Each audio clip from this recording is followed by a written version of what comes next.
So I've called my very brief case study Referees and in of Regional Studies to demonstrate, I think, the really symbiotic relationship that most journals have with their reviewers, which I think my colleagues have set up also earlier in this session. Regional Studies is a flagship journal of the Regional Studies Association, a learned society based in the UK. For a social science journal, it's quite a large one. We have about 800 submissions and publish 12 issues a year. It is, by its very nature, international, interdisciplinary, and spatial, which brings us particular challenges in terms of securing referees. So what do? The first thing that we do is we try to make the task smaller. And we do this by desk rejecting quite a large proportion of the papers that are submitted to the journal. Now, the majority of these are rejected because they do not fit the remit of the journal. Others, perhaps because they do not meet the basic quality standards that we are looking for, either in terms of methodology or in terms of the theoretical background and setup of the paper and its new contribution to the field. When we do this, we're very conscious of giving feedback to our authors, and we make sure that there is always some feedback that goes with those letters to help those authors to place their papers, hopefully, in a more appropriate outlet, or to identify the key thing that they really need to work on before submitting a paper elsewhere. The next stage is that we delegate to experts. And by this I mean we have a very large team of handling or associate editors. So what we try to do is get every submission to an editor who is better located in that particular field. Now, of course, that has its limits in terms of 800 submissions a year, but by trying to divide up the task between editors, we hope to have more success and less of these bounce backs in terms of perhaps approaching referees who are not best placed to review a particular paper. Thirdly, as I said, the journal is very interdisciplinary, it's very international, and it's very spatial. So what we might need to do is not expect to find all of the qualifications in one referee. So we will perhaps need to look for referees who can comment on the methodology, somebody who might comment on the disciplinary background or theory, and someone who might comment on the spatial location in which the research is actually about. Now, sometimes that person, there might be a perfect package and somebody who can comment on all of those things, but we also need to recognise that that's not always going to be the case.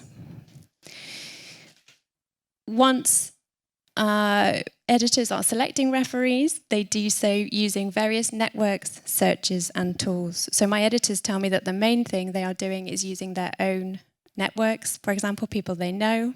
And this is also expanded within the context of learned society journals by the number of events and conferences that editors attend, at which they are visible and at which they are able to meet researchers in their field. But of course, a personal connection is not always possible. So editors will use a range of searches. They will look at reference lists, for example, for ideas. They will use Google searches. They will occasionally use referee locator within Scholar One manuscripts. We will also look through the back history of the journal in terms of who has published with us previously, because that helps to identify people who are writing from the particular kind of convergence of disciplines that we work within. And how do we reward these referees? The first thing we do is we inform them of the outcome. And again, this is increasingly easy to do through peer review management software, just to let them know what decision has been taken on the paper. We also try to respect their time by not asking referees to review too many papers within a short period of time. We also have a series of public recognition initiatives that we do, some of which are very common to many journals. The journal is integrated, for example, in Publons. We also publish an annual list of referees in the final issue of each volume. And we also do awards, which again I think is something that learned societies and publishers can support. So the Regional Studies Association has awards annually for the best referees on each of its journals, and that includes 3 referees from Regional Studies who are invited to an annual President's Dinner in London to receive their award, and a notification of this is published both online and in print in the journals. In particular cases where a referee we feel is working really hard for the journal, we might think, actually, we could benefit more from the person being involved in the journal, and they might be, as it were, promoted to join the editorial board, both in recognition of their survey and also to harness some of their reviewing power. The continuing challenges for us, I think, reflect those of many journals, but with the spatial element also in terms of identifying referees who can bring that local knowledge and ensure that papers are being reviewed by people who are within the context that is being discussed. And I think this is where initiatives such as those that Di has talked about are interesting in terms of helping peer reviewers from the countries that we are receiving increasing number of submissions from, particularly the BRICS countries.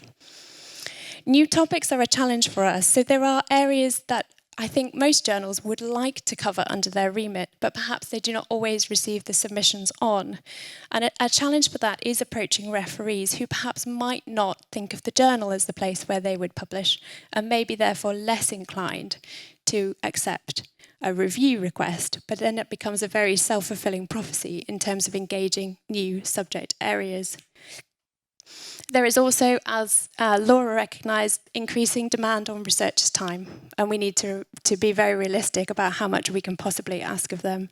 And coupled with that is increasing competition. There are ever more submissions made to journals and ever more new journals who are asking reviewers for their time. Okay, so that's it from me. Thank you.